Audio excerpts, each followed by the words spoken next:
morning rush at Harbor Brew Cafe was just beginning. The scent of roasted beans drifted through the air as sunlight spilled through the tall glass windows.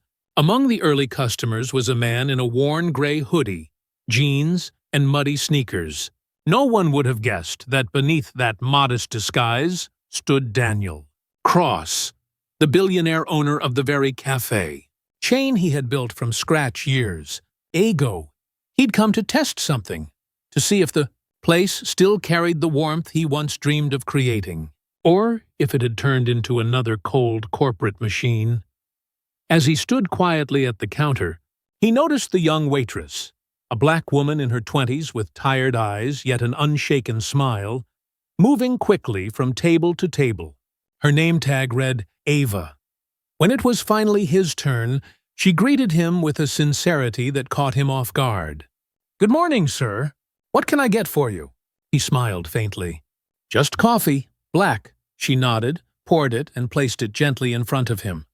Then, just before he could thank her, she said 3 words that made him freeze. Words that reached deep into a part of his heart he thought he had buried forever. "You look familiar." In that instant, his fingers tightened around the cup. His throat went dry.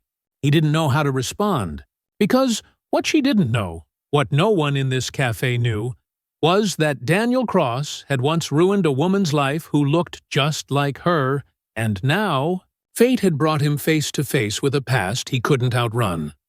Daniel sat at a corner table, pretending to scroll through his phone as the cafe buzzed with laughter and conversation. The place was spotless, but something about it felt mechanical, too perfect. It was missing the soul he once poured into his first shop. He opened this chain to give people comfort and belonging. Now it felt like a business machine. He looked at Ava again. There was something hauntingly familiar about her voice, her warmth, the way she smiled despite exhaustion. It reminded him of Grace, the woman who once worked at his first coffee shop years ago. Grace had been the heart of that place, kind, hard-working, always caring for everyone who walked through the door. But Daniel's ambition had blinded him back then. When investors offered expansion, Grace begged him not to sell out. "People come here for kindness, not just caffeine," she had said. But he wanted more, and when she stood against his decision, he fired her in front of everyone. She'd walked out crying. That image had haunted him ever since. He thought of that moment every time he looked at a cup of coffee. Ava approached his table now, her voice soft but lively. "Everything okay with your drink?" He nodded. "It's perfect. Reminds me of an older time," she smiled. "That's good to hear. I try to make every cup feel like home. My mom used to say a cup of coffee can tell you a lot about a person." He looked up, startled. "Your mom said that?" "Yeah," she said with a distant smile. "She worked in a cafe just like this one years ago. Said the owner was a good man once, but power changed him." Daniel felt his chest tighten. His breath caught. "What was her name?" he whispered. "Ava Grace Williams," she replied. Everyone just called her Grace. The world seemed to stop spinning. The sounds of laughter, clinking cups, even the soft hum of music, all faded. He set his cup down slowly, his hands trembling. Grace. Her daughter. She looked so much like her. The same eyes, the same compassion. "I'm sorry," Daniel managed, voice breaking slightly. "Your mother, is she?"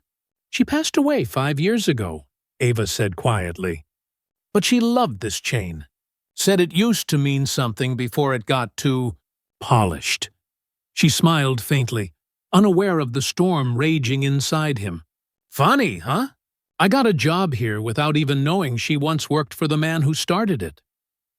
Daniel swallowed hard, his heart sinking under the weight of guilt. He wanted to tell her everything, that he was the man who'd taken everything from Grace. But the words stuck in his throat, so he just sat there, silent, as she walked away to serve another table. And for the first time in years, the millionaire who owned everything felt completely broke. That night, Daniel couldn't sleep. He tossed and turned, Grace's words echoing in his mind. People come here for kindness, not caffeine. He realized how far he'd drifted from that vision. His empire had grown, but his soul had thinned. The next morning, he went back to the cafe. Ava was cleaning the counter. Her hair was tied back, a soft hum escaping her lips, a tune Daniel remembered Grace singing long ago. He approached her carefully. "Mind if I sit?" She smiled. "Of course. You were here yesterday, right?" He nodded. "Yeah, your words stuck with me." They talked for nearly an hour. Ava shared stories about her mother, how she'd struggled, yet never spoke ill of anyone, how she always said that the man who fired her was just lost in success, not evil. Those words broke Daniel's last wall of pride. He took a deep breath. "Ava, there's something I need to tell you." She looked at him curiously. "I'm Daniel Cross," he said, "the founder of Harbor Brew." Her eyes widened. "Wait, what?" "The Daniel Cross," he nodded, guilt flooding his voice. "I fired your mother. Years ago. She didn't deserve it. I was arrogant, selfish. I thought money mattered more than people. I was wrong. I came here disguised to see what my company had become. And fate brought me to you." For a long moment, Ava said nothing. Her expression was unreadable. Then she softly said, "My mom used to say, everyone deserves a second chance, if they truly mean it." Tears welled in Daniel's eyes. "I want to make it right. I can't bring her back, but I can honor her." A week later, Harbor Brew closed for renovations. When it reopened, customers were stunned. The new motto written across the wall read, "Grace in every cup." Daniel established a foundation in Grace Williams's name to support single mothers working in service jobs, giving them education and childcare support. And at the front counter, Ava stood proudly, now the new manager of that cafe. When Daniel visited again, she handed him his usual order, black coffee, and said softly, "Mom would have been proud of you." He smiled through tears. "No, Ava, I'm proud of her. She brought me back home." And in that small cafe filled with warmth, Daniel finally realized true wealth isn't measured in millions. It's measured in forgiveness, compassion, and the people who make life worth living. Sometimes, life brings us face to face with our past, not to punish us, but to give us a chance to heal it.